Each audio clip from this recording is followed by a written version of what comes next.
नमस्कार शेतकरी मित्रांनो. तर सर्व शेतकरी बांधवांची सरकारकडे एकच मागणी आहे, ती म्हणजे आम्हाला सरसकट 3 लाखांपर्यंतची कर्जमाफी हवी.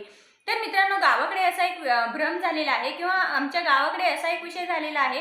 कारण मला कालच काही व्यक्ती अशा बोलल्या की ताई, आपल्या जे देवेंद्र फडणवीस साहेब आहेत तर त्यांनी 3 लाखांपर्यंतची कर्जमाफी केलेली आहे. तर मग आपल्या जिल्ह्यासाठी केव्हा होणार आहे किंवा आपल्या जिल्ह्यासाठी झाली का?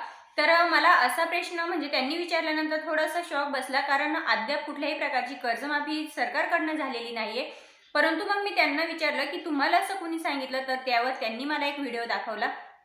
तर सोशल मीडियावरती म्हणण्यापेक्षा यूट्यूब चॅनलवरतीच त्यांनी मला एक व्हिडिओ दाखवला आणि त्यामध्ये लाईव्ह देवेंद्र फडणवीस साहेब बोलतायत की आम्ही 1.5 लाखांपर्यंतची जी कर्जमाफी आहे तर ती 1.5 लाखांपर्यंतची कर्जमाफी करीत आहोत. यामध्ये 90% लोकांची कर्जमाफी होणार आहे. आणि मित्रांनो, जर तुम्ही तो व्हिडिओ जर बघितला तर तुम्हालाही तसंच म्हणजे 100% ही बातमी खरी आहे. कारण त्यावरती लाईव्ह देवेंद्र फडणवीस साहेब बोलत आहे आणि तो व्हिडिओ सुद्धा लाईव्ह करण्यात आलेला आहे. आणि यामुळे सर्वसामान्य व्यक्तीने जर तो व्हिडिओ पाहिला तर सर्वसामान्य व्यक्तीचा तिथे धोका होऊ शकतो किंवा सर्वसामान्य व्यक्तींना ती खरी बातमी वाटते. कारण आमच्याकडे सुद्धा असाच विषय झालेला आहे की आमच्याकडच्या लोकांना ती बातमी खरी वाटलेली आहे. परंतु ज्यावेळेस मी तो व्हिडिओ व्यवस्थित पाहिलेला आहे तर त्यावेळेस तो व्हिडिओ म्हणजे जे व्हिडिओमध्ये वाक्य येते ते वाक्य आणि जे देवेंद्र फडणवीस साहेब बोलतायत तर त्यांचे ओठ जर आपण पाहिले म्हणजे या दोन्हीमध्ये साम्य नाहीये. म्हणजेच तो ऑडिओ वेगळा आहे आणि ती व्हिडिओ क्लिप वेगळी आहे. परंतु हे जर बारीक पाहिलं तरच लक्षात येते. आणि सर्वसामान्य जो शेतकरी आहे, शेतकरी बांधव आहे, ते ज्यावेळेस आपण युट्यूबला व्हिडिओ बघत असतो तर त्यावेळेस एवढं बारीक लक्ष देत नाहीये. त्यांना फक्त देवेंद्र फडणवीस साहेब ते लाईव्ह दिसत आहे आणि त्यांचा आवाजही त्यांना देवेंद्र फडणवीस साहेबांचाच येतोय. यामुळे बऱ्याच शेतकरी बांधवांना धोका झालेला आहे की देवेंद्र फडणवीस साहेबांनी ती 1.5 लाखांपर्यंतची कर्जमाफीची घोषणा केलेली आहे. परंतु मित्रांनो, यामध्ये कुठलंही तथ्य नाहीये, कारण अद्याप सरकार स्थापन झालेलं नाही. आणि ती जी कॉल रेकॉर्डिंग आहे, मित्रांनो, सांगायचं तात्पर्य एवढंच आहे की ती जी कॉल रेकॉर्डिंग आहे तर ती कॉल रेकॉर्डिंग 2017 मध्ये जेव्हा देवेंद्र फडणवीस साहेब पहिल्यांदा मुख्यमंत्री झाले होते त्यावेळेस त्यांनी जी काही पत्रकार परिषद घेतली होती त्यामध्ये त्यांनी जी अनाउन्समेंट केली होती कर्जमाफीची, तर त्यावेळेसचा तो ऑडिओ आहे. आणि ते जे लाईव्ह दृश्य देवेंद्र फडणवीस साहेबांची पत्रकार परिषद दाखवण्यात आलेली आहे तर ती आत्ता 2024 नंतर ज्यावेळेस देवेंद्र फडणवीस साहेब मुख्यमंत्री पदाची शपथ घेत होते किंवा शपथ घेतल्यानंतर जी प्रेस कॉन्फरन्स झालेली आहे तर त्यावेळेसचा तो लाईव्ह व्हिडिओ दाखवण्यात आलेला आहे. आणि 2024 मधला लाईव्ह व्हिडिओ आणि 2017 मधला ऑडिओ असा मॅच करून तो लाईव्ह व्हिडिओ बनवण्यात आलेला आहे.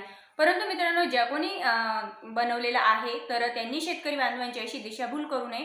कारण बऱ्याच शेतकरी बांधवांना असाच प्रश्न पडला, म्हणजे अशी शंका आहे किंवा असं वाटतंय की खरोखर देवेंद्र फडणवीस साहेबांनी आमची कर्जमाफी केली. परंतु यामध्ये कुठलंही तथ्य नाहीये, कारण अद्यापही मंत्रिमंडळ स्थापन झालेलं नाही आणि अजून कुठल्याही प्रकारची अशा काही घोषणा करण्यात आलेली नाहीये. परंतु सर्वसामान्य शेतकरी यामध्ये फसत आहे.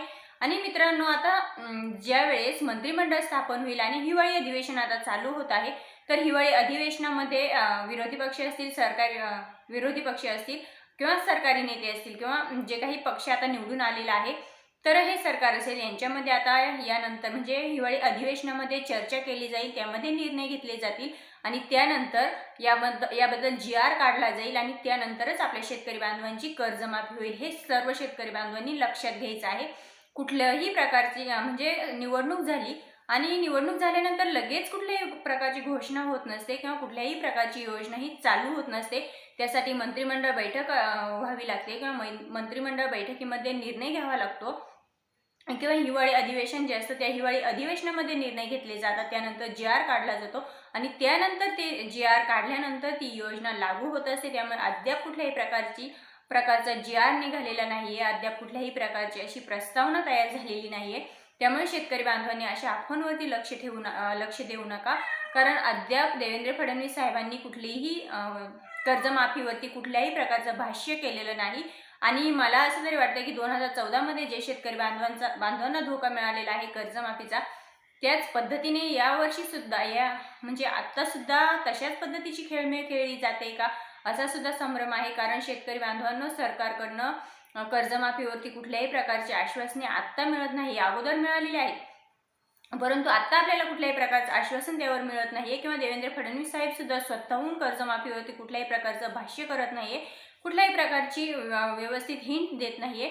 त्यामुळे शेतकरी बांधवांनो, अद्याप कोणावरही विश्वास ठेवू नका. अद्याप आपली कर्जमाफी झालेली नाहीये, परंतु सरकारने जो शेतकरी बांधवांना वादा दिलेला आहे कर्जमाफी करण्याचा, तर ते सरकार नक्कीच करेल. आणि जर केलं नाही तर शेतकरी बांधवांना मात्र रस्त्यावरती उतरावं लागेल आणि आपला हक्क हा घ्यावा लागेल. मित्रांनो, ही होती कर्जमाफीबद्दल महत्त्वपूर्ण अशी अपडेट. पुन्हा भेटूया अशाच नवनवीन आणि महत्त्वपूर्ण अपडेट सोबत. तोपर्यंत जय हिंद, जय महाराष्ट्र.